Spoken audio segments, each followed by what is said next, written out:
5G Bethelma, des actualités uniques, dynamiques et renversantes dans le journal TV.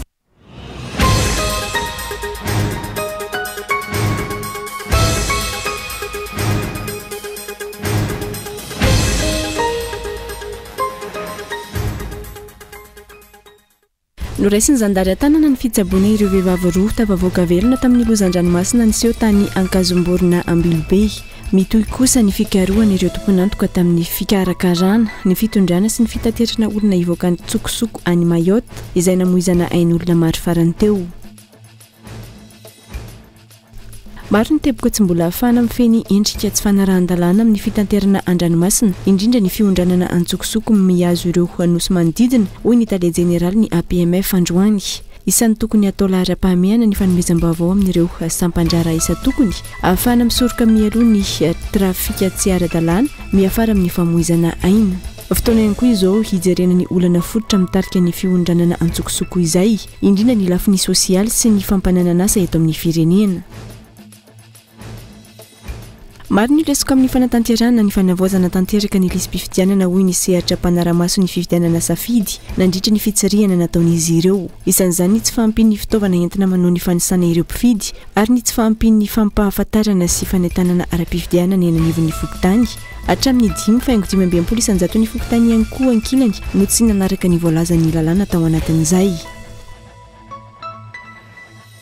Noravaina ilay toerana fiompiana dingadingana na concombre de mer tsy ara-dalàna ao amin'ny faritra arovana Ankivonjy, Pays de Russe ao amin'ny commune ambanivohitra Bemanevika Ouest. Io fiompiana tsy ara-dalàna io izay efa tao an-toerana nandritry ny 2 taona ary efa olona valo izay no voalaza fa nangalatra dingadingana tao no nahiditra amponja ka ny iray namony any tao amponja ihany. Any ivelany any Frantsa, niroso tamin'ny fampiarana ny andininy fa 770 teboka telo ny lalam-panorenana ny gouvernemanta manoloana ny volavolan-dalàna mikasika ny fanavoazana ny fisotroan-dronono. Tsy nisy araka izany ny fandaniana ity volavolan-dalàna ity teo anivon'ny anteny miram-pirenena frantsay androany ary andrasana ny fankatoavana na tsia ny fitsipaham-pitokisana ny gouvernemanta ny hotohiny. Ary avy hatrany ary ny antsipirindreo.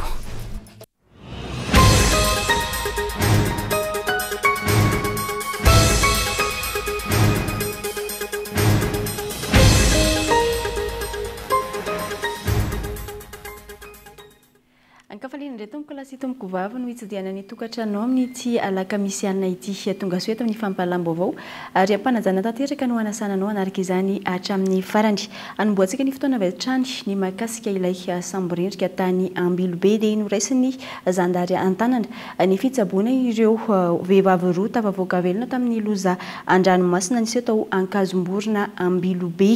Mitohy kosa ny fikarohana ireo tompon'antoka tamin'ny fikarakarana ny fitondrana ary ny fitaterana olona hivoaka an-tsokosoko any Mayotte izay namoizana ain'olona maro farany teo. Gaëtan Andreatsilavo.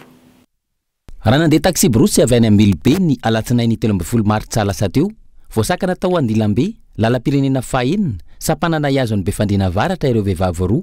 12 sy 14 taona, isan'ireo tafavoaka velona tamin'iny loza, nitranga tao Ankazomborona iny. Tsy nisy entana izy ireo, nendakendaka ny vatany, ka nentina avy hatrany tany amin'ny toeram-pitsaboana. Amin'izao fotoana izao zany zareo nanomboka tamin'io alatsinainy hariva io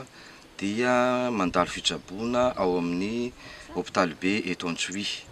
ary efa miatsara ny toe-pahasalamana zareo. Ny mbola ranomanodidina ny famotorana moa zany tsy dia misy mbola azo resahana satria mbola anatin'ny tanteraka ary efa tonga eto Antsohihy ireo mpanao famotorana avy any Ambilobe amin'izao mandray ny fanambaran'izy roa ireo mba ahafahana mikaroka an'ireo tompon'andraikitra tamin'ny fikarakarana an'iny voyage clandestin iny. Ao anatin'ny fikarohana ireo tompon'antoka tamin'ny fikarakarana, ny fitondrana sy ny fitaterana olona hivoaka an-tsokosoko any Mayotte ny zandarmeri-pirenena ao amin'ny faritra Diana amin'izao fotoana. Mifanome tanana ny vondron-tompom-pileovana manodidina, ahafahana mandray fepetra manoloana iny-tranga namoizana ain'olona maro tao Ankazomborona distrika Ambilobe iny. Entanina anome vaovao ny olom-pirenena raha misy tranga mampiaya ary nentanina ihany koa anara-dalàna. Ka hitatsika angamba ny ahambana amin'ny fandehanana ranomasina lavitra ohatran'io, ny tsy fanarahan-dalàna amin'ny fandehanana hamonjy firenena hafa toy io ka izay no anentanana antsika aleo manara-dalàna, aleo ny tena izy no atao raha misy terem-panahy na hoe te hivoaka hiala eto Madagasikara satria sady efa misy loza ohatran'ireny le izy no mbola ihany koa mitarika fahafatesana ka manjary manahirana amin'izay fotoana izay ny mety ho famitorana ka entanina zany isika rehetra indrindrandrindra ny isika izay manamorona an-dranomasina mba hampita avy hatrany ny vaovao rehetra mety hafahafa na koa hoe mifanohitra amin'izay lalàna tokony izy izay. Nilazany ao anivon'ny zandary fa efa nisy botry nitondra olona ampolony mahery nikasa ivoaka ny tsokosokotany Komoro ny volana febroary 2024 lasa teo tratehaka tao Ambatobe maro mandihy. Fa maro ny teboka tsy mbola ahafahana mifeny endrika tsy fanarahana amin'ny fitaterana an-dranomasina indrindra ny fiondranana antsokosoko miazo ireo nosy manodidina hoy ny tale jeneraly ny APMF androany. Isan'ny tokony atao lara-pamehana ny fifanomezam-baovao amin'ireo sampandrara isa tokony ahafahana misoroka mialoha ny trafika tsy ara-dalàna miafara amin'ny famoizana aina. Fotoana ihany koa izao ijerena ny olana fototra mitarika ny fiondranana antsokosoko indrindra ny lafiny sosialy sy ny fampananana asa eto amin'ny firenena. Ivresara no mitatry ny antsipirin'izay. Manoloana ny faharendrehan'ny sambo namoizana mpandeha 730 tany amin'ny distrika Nambilobe nivoaka tamin'ny fahanginany ny tale jeneraly ny APMF na ny agence portuaire maritime et fluviale androany. Maro ny antony tsy mbola ahafahana mifeny endrika sy fanaran-dalàna amin'ny fitaterana an-dranomasina indrindra ny fiondranana tsokosoko miazo ireo nosy manodidina. Tepika izay andrasana ny fandraisana andraikitra sy fiarametany misehatra voakasika. Raha mijery zany andreo ataoko hoe toerana iaingana dia matetika any ambany ravikazo sarodalana sy ny sisa zany. Ataoko hoe misy effort tokony ho atao zany any amin'ny resaka maîtrise du renseignement zany. Anisany zava-dehibe ihany koa ny ataoko hoe fanatsarana zany ny fampitaovana an'ireny departemanta izay miandraikitra ny lafiny sistany reny zany. Ny fahatelo dia le antsoina hoe fandrindrana ny action ka rehefa samy mandray ny andraikiny zany ao anatin'izay action zay dia hita zany fa itsy ny vokatra. Tsy azo ekenan-kilany ny trafika sy ny fitateran'olona tsy ara-dalàna indrindra ny fiondranana tsokosoko ny fanazavana ary isany efa nanameloko izay ny OIM na ny Organisation Internationale pour les Migrations. Mitohy araka izany fanadihadiana roa tanterahany amin'izao fotoana, voalohany ny enquête de sécurité sy ny fanadihadiana ara-pitsarana izay efa namoahana anaran'olona roa karoana ankehitriny na izany tsy izany fotoana izao ijerena ny fototry ny olana. Misy lafiny rongezabe zany io. Dia voalohany indrindra zany alohan'ny fijerevana ny lafiny ekonomika sy ny lafiny sosialy, fampananana asa, fampianarana sy ny sisa mba ahatonga an'le olona zany aloha tsy dia heritreritra anao antony karazana fifindra-monina itony. Manaraka an'izay dia le ataoko teo hoe ny fanamafisana ny fanangonam-baovao eny fotony izay ataon'ireo le entité responsable. Ao anatin'izay zany dia tonga dia efa misy ny action préventive ho ataon'izy ireny mba tsy hahatonga any amin'ny hoe fiondrana. 2024 ny sambo miasa anatin'ny sehatry ny ara-dalàna eto Madagasikara araka ny tatitry ny tale jeneraly ny APMF androany. Sambo madinika amin'ny sehatra amin'ny lafiny ara-barotra sy ny jony 7.0 isan-jato. Saika tsara dalàna araka izany akamaroan'ireo mitatitra olona an-dranomasina ka antony anaovan'ny APMF antso amin'ireo mpisehatra isan-tokony hanamafisana ny fitsiriana. Ny fanaraha-maso izay mila velarina eo amin'ny sehatra regionaly, izany hoe miaraka amin'ny nosy manodidina ho an'i Madagasikara, hifehezana ny fiondranana tsokosoko. votsitra ireo olona telo nalainy mpakakeriny tao Ambohimanarivo commune ambanivohitra Morarano Koraoma nialy ny zoma fa 20 ny volana febroary lasa teo tany Maizindrano Anteva Marina commune Amboasary avaratra Anjozorobe no nitondran'ireo mpakakeriny azy ireo nandritra ny 20 andro nateo aza ny fanampiany zandary tamin'ny alalan'ny opération Arato nandoavany takalonaina hatramin'ny 70 tapitrisa ariary ny famoahana azy ireo araka ny nambaran'ny fianakaviany tamin'ny tambazotra tserasera tafakatra araka 12 ankila ny olona voasaringotra amin'ny tsy fandriam-pahalemana indrindra ny fakanakeriny tany antoerana atreto ary mbola misy ny karoina anatin'izay fa lafim-baovao hafa tanteraka kosa indray dia maro ny lesoko amin'ny fanatanterahana ny fanavaozana tanteraka ny lisy-pifidianana hoy ny sehatra mpanaramaso ny fifidianana safidy nandritra ny fitsiriana nataon'izy ireo isan'izany ny tsy fampiny fitaovana entina manao ny fanisana ireo mpifidy ary ny tsy fampiny fampahafantarana sy fanentanana ara-pifidianana eo anivon'ny fokotany hatramin'ny 5 isanjaton'ireo fokotany ihany koa ankilany no tsy nanaraka ny voalazan'ny lalàna tao anatin'izay fanampanazavana temboka maro no natsikafo ny sehatra mpanaramaso ny fifidianana safidy nandritra ny fitsiriana nataon'izy ireo ao anatin'izao fanavaozana tanteraka ny lisy-pifidianana izao tsy tratra ny tanjona napetraka ny seny amin'ny ankapobeny no ny tsy fahatombanana samy hafa nandritra ny fikarakarana sy ny fanatanterahana ny asa araka ny fanaramaso nataon'ny safidy teny anivon'ny distrika raika 20 ny mpifidy no voasoratra tao anaty lisitra hatramin'ny volana janoary 2024 ary ny 70 isanjaton'ny distrika tsy nahatratra akory ny atsasaky ny tanjona napetraky ny seny isan'ny lesoko ihany koa ny tsy fampiny fitaovana entina manisan'ny mpifidy sy ny fanentanana ara-pifidianana ary ny tsy fahazoan'ireo CLRE akory ny fiofanana momba ny andraikiny ny 5 isanjaton'ireo fokotany ihany koa dia tsy nanaraka izay voalazan'ny lalàna ao anatin'izay fanisana ny mpifidy izay raha ny tatitra trany 10 isanjato ny fanendrenan'ireo mpikambana eo anivon'ny CLRE dia nanaovana fitanatsotoratra teo anivon'ny seny distrika ny 20 isanjato kosa laza fa natao petadindrina ny fampahafantarana ireo mpikambana ao aminy ny teo anivon'ny commune kosa dia 20 isanjato no milaza fa tsy naray anjara tamin'ny fanomezana anarana ireo mpikambana eo anivon'ny CLRE izay niainga eny anivon'ny fokotany ny sampana fanarahamaso nefa dia nahatsikatra fa 5 isanjato ny ireo fokotany dia tsy nanaraka ny voalazany lalàna akoatr'izany dia 70 isanjato ny fokotany dia nanana CLRE izay samy mpikambana avokoa mety ho filohan'ny fokotany io mety ho filoha lefitra io mety ho sekretera io ny 7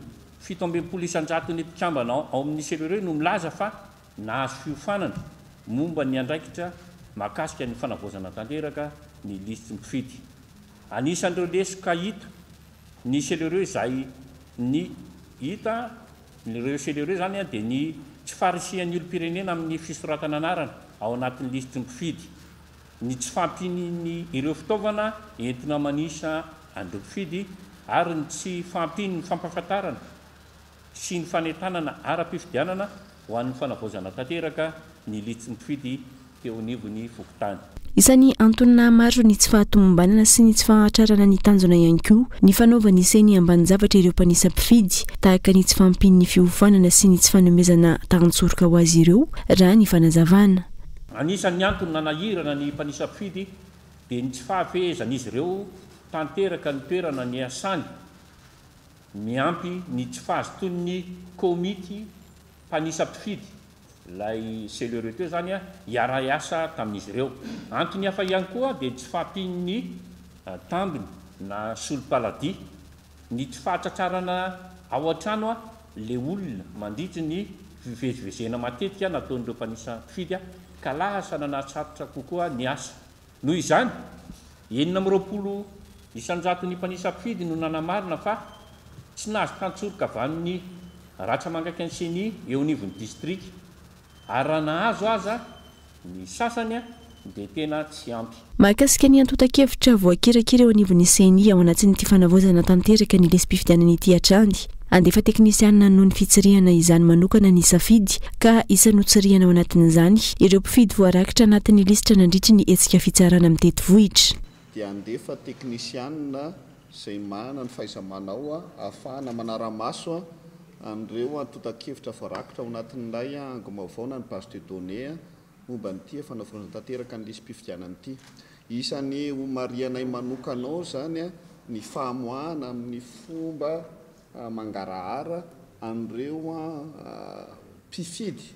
izay nivoaka tao amin'ilay opération na jugement supplétif na ilay hoe fametrahana fanomezana manokana karapanondro sy fampidirana manokana azy ireo tao anatin'ny lisy mpifidiana izay no tanterahana satria everinay fa zava-dehibe ny manavaka n'ireo olona reo zany mba ahafahana hoe taiza ny tena nisy fampidirana olona betsaka tao anatin'ny lisy mpifidiana avy amin'izay ainga sy hetsika izay ary ahafahana manara-maso hoe tena mitombona ve ireo mpifidy izay nivoaka sy tafiditra tamin'ny alalan'izay fomba fiasa izay. Araka izany, maro ny teboka mbola janihana sy tokony hojerena manokana anatin'ny lisy mpifidianana raha ity tatitra ity hatrany, saingy tsy mbola nilaza ny mahatsy azo antoka ity lisitra vao avoazana ity aloha hatreto ny sehatra mpanara-maso ny fifidianana safidy. Fa mangataka kosa ny andraisan'ireo ray aman-dreny mpiangonana avy amin'ny FFKM mandraikitra ampiantso ireo mpisehatra rehetra tahaka ny mpanao politika, ny firaisamonim-pirenena sy ireo rehetra manana andraikitra amin'ny tokony anatsarana ny fifidianana izay ho tanterahana eto amin'ny firenena. Isan'ny olana ny filan-kevitry ny minisitra Omaly ny volavolan-drijateny-dalàna entina nakatoavana ny fifanaraham-pampindramam-bola ao anatin'ny fandaharana asa programme intégré d'assainissement d'Antananarivo deuxième phase na ny PIA2 fandaharana asa izay mitetina 530 tapitrisa euro izay natao hanatsarana ny fiainan'ny mponina eto Antananarivo indrindra ireo mipetraka eny amin'ny faritra iva sy arany tondra-drano matetika. Ity fiara-miasa ity izay vita soa teo amin'ny Repoblikan'i Madagasikara sy ny sampandrara Frantsay ho an'ny fampandrosoana na ny AFD tamin'ny valo Desambra taona 2020 sy 2020. Fa mitohy hatrany ny fitarainana sy antsoava ataon'ireo mpitatitra no ny faratsian'ny lalana amin'izao fotoana. Ny faratsian'ny lalana izay mampirongatra ny tsy fandriam-pahalemana sy ny fanafiana ireo fiara mpitatitra vahoaka raha ny fitarainana avoaray. Ny antsipirin'izay. Mitohy hatrany ny fitarainan'ireo mpitatitra eto amintsika no ny faratsian'ny lalana eto Madagasikara amin'izao fotoana. Mitombo ny vola mivoaka na ho an'ireo mpitatitra na ho an'ireo mpandeha, ary mitombo ihany koa ny fotoana lany eny an-dalana ho an'ireo mpitatitra Ambanjantananarivo. Raha lalana natao 420 ora teo aloha, tafiakatra tany amin'ny 20 ora amin'izao fotoana no io faratsian'ny lalana io. Treto aloha zany mbola tsy hita zay tena fanamboarana fa mbola eo mbola miaina amin'ilay lalan-dratsy eo foana fa ry zareo ndray efa any fa mbola tsy hoe mba manamboatra ve sa hoe inona nataon'ireo avy atao tototorany tany mena fotsiny eny lalana dia zay. Ny fahasarotana iainanay zao lasa taraiky zay vao tonga any amin'ny arrivé ny voyageur mitombo ny déplacement taraiky be mihitsy satria taloha zay zao raha miala eto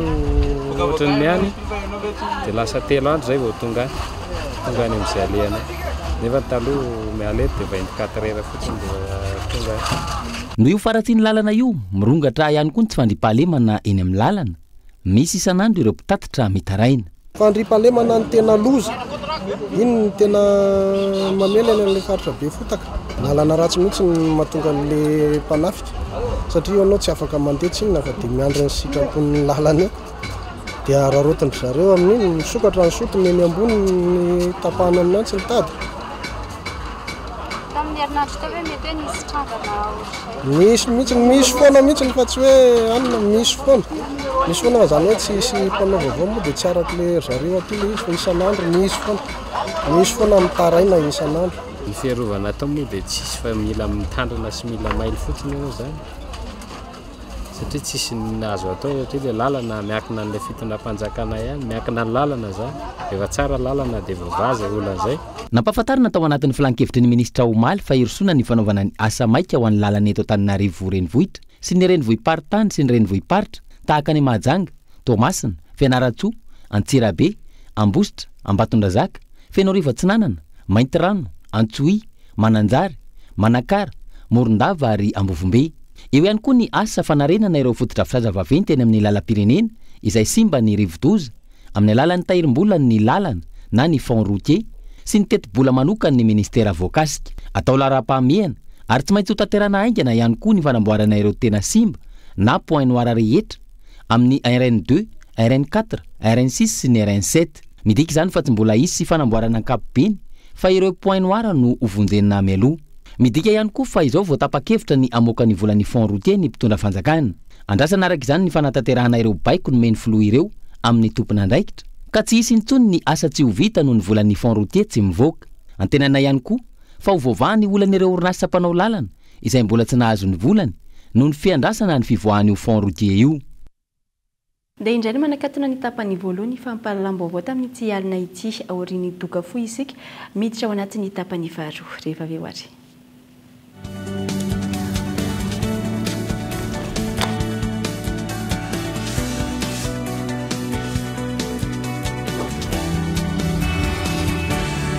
Finday cadeau smartphone na vaovao be S Prime finday raitra ifandraisanao maharitra amin'ireo akaiky anao amin'ny vidiny 399 000 ariary tonga vahaingana eny amin'ny teny mashop anjifan'ilay ho anao.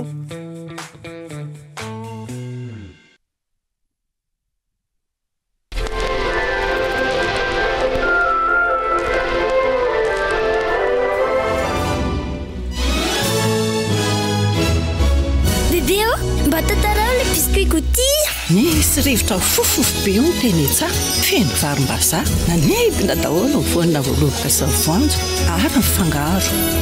ka nanomeny biscuit complet Gouty mampahavitrika antsika isan'andro. Biscuit complet Gouty vita avy amin'ny lafarina feno otrikaina ho an'ireo te ho salama sy atanjaka be. Gouty mahameriny anio.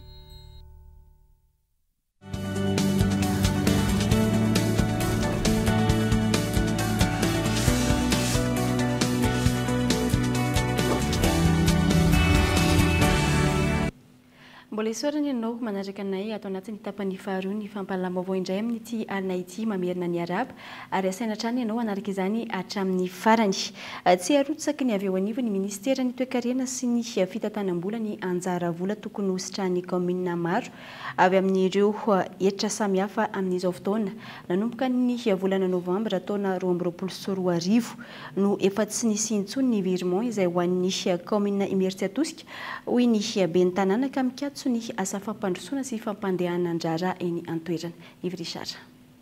Kejain'ny ministera ny toe-karena sy ny fitantanam-bola amin'izao fotoana ny anjara tokony hositrahan'ny commune maro avy amin'ireo ehitra samihafa. Isan'izany ny vola tokony ho azon'ny commune amin'ny impôt synthetique sy ny ristourne. Efa nanomboka ny taona 2022 no voakasika izay raha ny commune Imeritsiatosika. Inona le olana sedraina satria miezaka manontany ny responsable financier ny commune eto Imeritsiatosika dia rehefa nojerena hatramin'ny volana novambra, desambra, janvier, février ireo vola madiodio an'ny commune tsy mirotsaka hatramintsika amin'ny teny izao. Rehefa nanantona ny tompona andraikitra dia nisy mihitsy ny telefonena dia ohatrany hoe nahazo baiko avy amin'ny ministra ny fitsarana anga ministra ny vola sy ny teti-bola anga hoe tsy mandeha daholo ny virement dia mametra-panontaniana zany satria nantany commune namanafa ihany koa kay tsy commune Imeritsiatosika ihany. Na eo aza ny unicité de caisse milaza ny fandalovana sy ny fitatana ny tahirim-bola mpanjakana ny vola tohitony. Anjara volan'ny commune madiodio ireny ka tsy azo ekena ny tsy fandrotsahana azy ho hatrany ny ben'ny tanàna tranga izay mampikatso ny fampandehana anjara sy ny asa fampandrosoana ankapobeny. Raha ny tokony ho izy ny ray aman-dreny no miazanaka fa tsy ny zanaka no miaray aman-dreny ny fanjakana fohibena ny état central ny tokony ihany commune nefa ny zavatra kely mba miditra amin'ny commune ary hatramin'izao zany tsy hita. Izay zany zao efa nanentsina hatramin'ny novambra, desambra, janvier, février. Misy ara ny février zao mbola tsy nandray noho izay anton'izay. Any anatin'ny resaka fonctionnement aloha zany. Karaha maneky izy io famelomam-bady aman-janaka io hainy io nefa ohatr'izay le zavatra misy. Nanao ny élaboration na budget primitive zany zao zahay tamin'ny taona 2024 volana oktobra dia izay budget zay zany tsy maintsy esana amin'ity taona 2024 ity ary eo anatin'iny vola ho arotsaka ny fanjakana amin'ny apahana eto iny azy adiny zany ao anatin'iny ity zany ny budget antanterahana asa amin'ity taona 2024 ity dia zay mahatonga ny commune somary mbola hoe tsy afaka mahamandrosy mihitsy am'le asa fa ampahatrao midinan'iny hoe fanatanterana nleny fanatsarana fotodrafitra asa lehibe reny a toy ny lalana toy ny sekoly a toy ny tsena zany manao antsoava ministera tompona andraikitra araka izany ny komuna maro amin'izao fotoana mahakasika ity tranga ity ny tranga toy izao izay mampametra-panontaniana ambeny tanàna mahakasika ny fomba tiany fitondram-panjakana hitondrana ny fampandrosoana ny vondrom-bahoaka itsinjara-pehifana savy tsy misy marina ny vola anatiny kitapobolam-panjakana ankehitriny fa mikorosofana ny tontolo ny fitsarana eto Madagasikara amin'izao fotoana hoy ny avy eo anivo ny SMM na ny sendika ny mpitsara eto Madagasikara araka izany namoaka fanambarana miantso ny fandraisana andraikitra amin'ny filan-kevitra ambony fitsarana ny sendika misy fetraikany goavana ary mety aharitra amin'ny ady atao amin'ny kolikoly ny fijabahana sy ny fanomezana baiko ireo mpitsara ao amin'ny fitsarana miady amin'ny kolikoly hoy ny fanambarana navoaka ny SMM na ny sendika ny mpitsara eto Madagasikara araka izany manameloka ny fanimbana ny fahaleovan-tena ny fitsarana amin'ny endriny isan-karazany ny SMM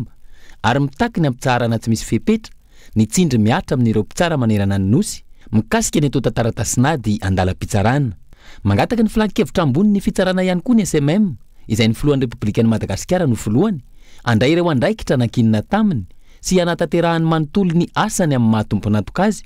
manoloana ny fahaleovan-tena ny fitsarana tahaka ireo rafitra misy maneran-tany mila fitoniana ny firenena amin'izao ankatoky ny fifidianana izao hoy ny SMM fitsarana madio maleo tena tsy mijery karazam-pironana politika no ilaina ahafana mametraka filaminana eny anivony ny fiarahamonina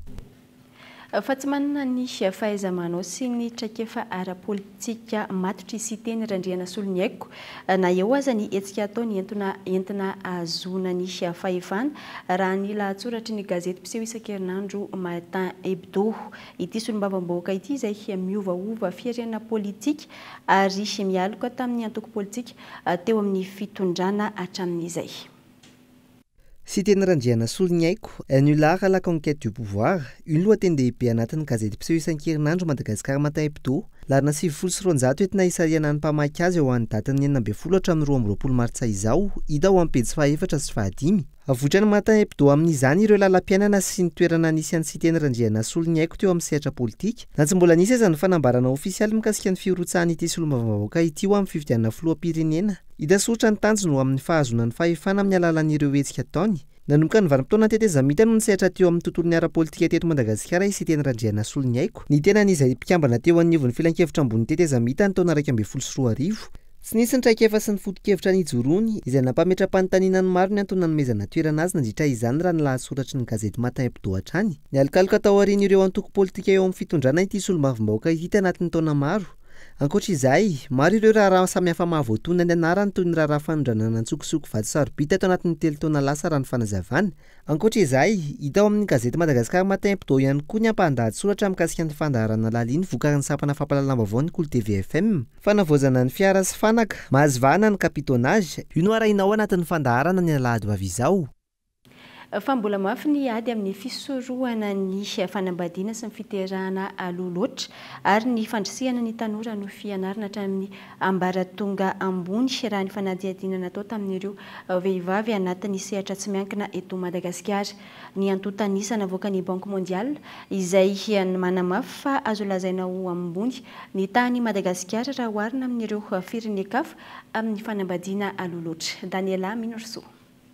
Ambony ny salanisa amin'ny fanambadiana loloatra eto Madagasikara raha mita amin'ireo firenena misy 20 manerana izao tontolo izao. Raha ny antotanisa navoaka ny banky iraisam-pirenena nandritra ny fanankatonana ny campagne de 100 jours d'action en faveur des filles et des femmes à Madagasikara androany tetsy anosy. Ny 9,7% ny vehivavy malagasy no imorosa amin'ny fanambadiana alohan'ny 12 taonany. Raha toa ka 7,3% ny tany vehivavy manodidina ny 12 hatramin'ny 17 taona no miroso amin'ny fiterahana loloatra. Antony voalohany manosika ny ankizy sy tanora iroso amin'izany, ny olana eo anivon'ny tokantrano. Ho an'i Madagasikara, sarotra ny ady atao amin'izay fanambadiana loloatra izay. Alarmant, tsy resaka ny eto Antananarivo fa ny any amin'ny faritra indrindra satria dia lasa ohatrany hoe efa fomban-drazana mihitsy ny hoe rehefa tsy mianatra tsony dia afaka mandeha manambady ny ankizy vavy anankiray, kanefa tokony hanana zo hianatra daholo aloha ny olona rehetrarehetra, indrindra ny vehivavy, satria tsika aina reny dia hitako hoe tena mila edina ary mila mafonja ny ady entina miatrika n'ilay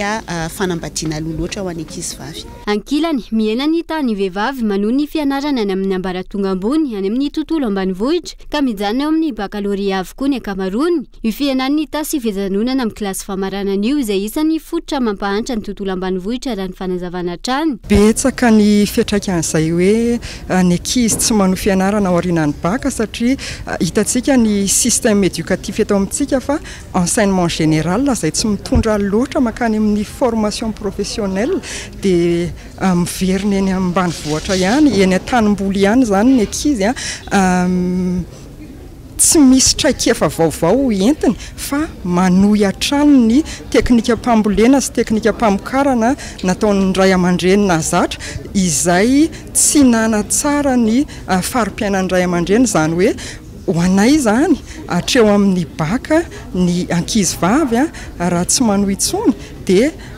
mampitombo ny tahany fahantrana any amin'ny tontolo ambanivohitra fotsiny. Tiaivana ny katona androany campagne de 100 jours d'action en faveur des filles et des femmes à Madagascar izay niantsony banky iraisam-pirenena ny fiaramientan'ireo sehatra tsy miankina amin'ny fampitomboana ny tany vehivavy miasa sy ny fanatsarana ny fiainan'reto farany. Raha ny fanadidina natao tamin'ireo vehivavy roa anatin'ny sehatra tsy miankina izay nisitraka fampiofanana tamin'ireo vehivavy 3,900 nanaraka fiofanana. Nisy tamin'izy ireo no nandany 100 andro ny tamin'ny fitsidiana ireo vehivavy any am-ponja sy ny fanalana toka sy sigara ireo any ambany tanàna. Teo ihany koa ny niopana tamin'ny fanabeazana sy ny fanampiana ireo tanora ihany amin'ny fahasahiranana.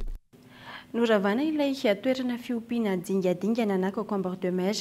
tsy ara-dalàna amin'ny fahatrarovana Ankivonjy Bederus ao amin'ny commune ambanivohitra Bemaneviki Ouest. Io fiompiana tsy ara-dalàna io izay efa tao an-toerana nandritra ny roa taona ary efa olona valo izay voalaza fa nangalatra dingadingana tao no nahiditra amponja ka ny iray namony ainy tao amponja ihany. Gaetan Andriatsilava. Niroso tamin'ny fandravana ilay toerana fiompiana dingadingana na concombre de mer ao amin'ny faritra Arovana Ankivonjy tao amin'ny commune ambanivohitra Bemaneviki Ouest, district Anambanja ireo tompona andraikitra. Antony, tsy nisy ny fahazoana lalana nomena tamin'ny fiompiana natao. Ankoatr'izay, nilaza ho mahafantatra olona akaiky ny fitondrana sy ny ministeran'ny tontolo iainana ny tompon'ilay fiompiana tsy ara-dalàna. Porofony zany, nogadraina avokoa ireo mponina sy mpanjono niditra tamin'ilay toerana fiompiana ary efa natratra valo ireo nahiditra amponja ao Nosy vokatra izany. Ny ray amin'ireo efa namony ainy tao amponja. Rehefa mandeha manoloana le toerana anaovan'ny asanany zegny misy garde fa voabeko mipilitro masiaka mimenazy hoe gadra ke lasa tany fady amin'ny fonolo tato amin'ny toerana ity zegny le toerana anaovan'le hasanany. Le fanahita tam'izay fotoagna hoe tafarafara tato am'izay naviantsangandavitra zao zegny nagnambara izy fa very izy dingadingana ka nisy fanamboarana zegny fonolo vitsivitsy zay zegny hoe maro valo avy tato amin'ny faritra ity zegny misy migadra ho amponja Nosy ary anankiray amin'ireo zegny maty ho amponja.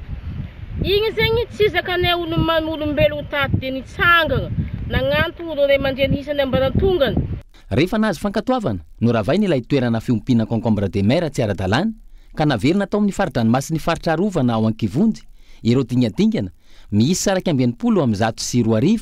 izay nompiana nandritry ny roa taona tao an-toerana. Nilaza itory ireo delegasion nanidina ifotony tany an-toerana ny tompon'ilay fiompiana tsy ara-dalàna ary mbola manohy ny raha matahora ataony amin'ny mponina eny ifotony. Azo atao ny miompy dingadingana raha ny fanazavana saingy misy lalàna tsy maintsy arahina. Ny resaka fiompiana dingadinga zany tsy hoe raha ratsy raha azo atao ary tegna fampidiram-bola fa misy lalàna mifezany misy fepetraragna zany eto zany mampita amintsika tsaraikaraika indrindra fa atsika eny fotony atsika vory zany atsika zany ny lalàna napetraka ny pesany magnamia anjara maventa atsika ifotony zany raha misy zany atsika zany tegna anazy amin'ny fatry misy atsika zany azo atao misy fepetra na hoe atsika mipetraka eto ho an'olo hafa agnano na privé io na olo société tsy maintsy mamora atsika jiaby amin'ny fahatry zany aloha na azo fahazon-dalana agnano mangala fankatoavana amintsika. I fankatoavana io tsy midika hoe fa nahazo fankatoavana sy niavintsika ty sy niavin'ny fokotany maire district dia efa autorisation tsy endrika fahazon-dalana fa lalana dingana atao. Aoriany fahazon-dalana avy amin'ny fokon'olona sy ny fokotany ary ny commune tsy maintsy misy ny fidinana ifotony atao amin'ilay toerana tiana iompina dingadingana tsy maintsy jerena tsy hanaovana fanadihadiana io toerana io vao miroso amin'ny fanomezana na fahazondalana ara-tontolo iainana mila fantatra aloha inona ny zavatra ataony inona ny fiantraikan'ilay zavatra ataony eo amin'ny fiainan'ny mponina fa tsy ataotao foana agnano raha karaha zao olo mety velon-tegnan'izao voakitikitika amin'izegny ny koragna edanareo teo fa tsy azomboagna ny ranomasina aby hoe zegny ny atao hoe fiantraikany tetikasa ataonao mahakasiky fiaignan'ny mponina mila manara-dalagna isika ary tsy voatery anao moao aminazy fa ataovy ny tatitra amin'ny tompona andraikitra izay voakasiky izy igny dia mandray andraikitra izay vao nazonay le fitarainana dia nitsangana jiaby izay tompona andraikitra izay io navy aminareo heto izy io koa diany amboalohany fa nikoragninareo karaha zegny zay fa teto edy irosona raha ny fanazavana ny fanadihadiana sy ny fahafahana manampy ireo olona fito sisa any am-ponja ireo ary angatana ny fiarah-miasa amin'ireo tompona andraikitra voakasika izany amin'ny maresaka avy any ivelany any Frantsa ny roso tamin'ny fampiarana ny andininy fa 7 teboka telo ny lalam-panorenana ny gouvernemanta manoloana ny volavolan-dalàna mikasika ny fisotrondronono fanavoazana ny fisotrondronono tsy nisy araka izany ny fandanena ity volavolan-dalàna ity teo anivon'ny antenimieram-pirenena frantsay androany ary andrasana ny fankatoavana na tsy ny fitsipaham-pitokisana ny gouvernemanta ny hotoiny fanampanazavana eo misariny France 24 Il y a d'abord le scénario idéal. Niverina nodinina teo anivon'ny antenimieran-dolona frantsay androany ny volavolan-dalàna mikasika ny fanavoazana ny fisotrondronono nolaniny maro anisa nandritra izany ny fankataovana ity volavolan-dalàna ity taorian'izay nitoy teny anivon'ny antenimieram-pirenena ny fandinihana izany nisy olo tena ny gouvernemanta nanoloana ireo solombavambahoaka ny prime ministre frantsay Elisabeth Borne nambarany tamin'izany fa iroso amin'ny fampiarana ny andinin-dalàna fa 7 teboka telo ny lalam-panorenana frantsay ny gouvernemanta ho fankatoavana ity volavolan-dalàna ity tsy andaleo anivon'ny antenimera araka izany ny fandanina ny volavolan-dalàna mikasika ny fanavoazana ny fisotrondronono any Frantsa na eo azy izany miankina amin'ny fametrahana sy ny fanekena ny fitsipaham-pitokisana ny gouvernemanta ataon'ireo solombavambahoaka frantsay kosa ny fankatoavana na tsy ity volavolan-dalàna ity raha ny fanazavana andrasina araka izany ny vokatra izany hatramin'ny androany ny toy ny fidinana an-dalambe tanterahin'ireo avy amin'ny sindika ho fanoherana ny volavolan-dalàna mikasika ny fanavoazana ny fisotrondronono any Frantsa Sy tompoko vavy no masaka azo natolotra tamin'ity alina ity isorana fenino tsy nisaraka taminay hatramin'ny farany raha mpitso amin'ny ora mahazatra ny fotoanantsika manaraka eto amin'ny fampahalaam-baovao mandra-piona tompoko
Telma, des actualités uniques, dynamiques et renversantes dans le journal TV.